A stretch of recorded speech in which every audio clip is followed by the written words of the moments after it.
সম্মানিত সুধী, আপনারা Islamic foundation কর্তৃপক্ষকে ধন্যবাদ দেবার কোনো ভাষা আমার নেই। পক্ষকালব্যাপী যে মাহফিল তারা করছেন, রাসূল করিম সাল্লাল্লাহু আলাইহি ওয়াসাল্লামের মিলাদ থেকে, সিরাত থেকে দেশ বরেণ্য আলেমগণ ধারাবাহিক বক্তব্য রেখে গিয়েছেন। আলহামদুলিল্লাহ।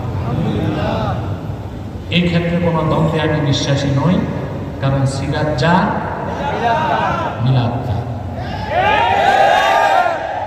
সিরাত হচ্ছে অনুসরণীয়, মিলাদ হচ্ছে স্মরণীয়। সিরাত হচ্ছে অনুসরণীয় আর মিলাদ হচ্ছে স্মরণীয়।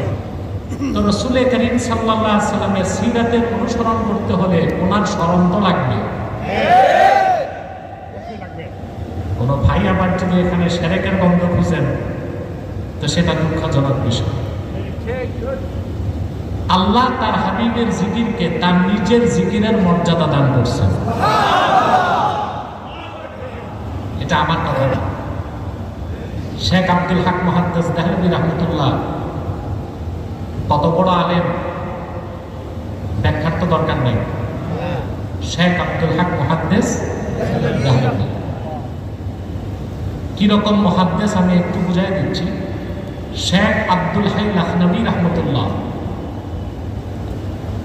মাজমুয়া ফাতাওয়ার যিনি সংকলক বলা যায় না, তার ফতোয়াগুলোকে জমা করা হয়েছে।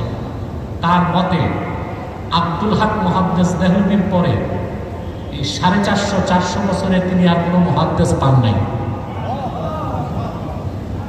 বাকিরা কি? এই যে আমাদের দেশে দেখি অমুক মুহাদ্দিস, হেড মুহাদ্দিস, সেকেন্ড মুহাদ্দিস, শেখুল হাদিস, এরা দিলে কোন দরজার মুহাদ্দিস?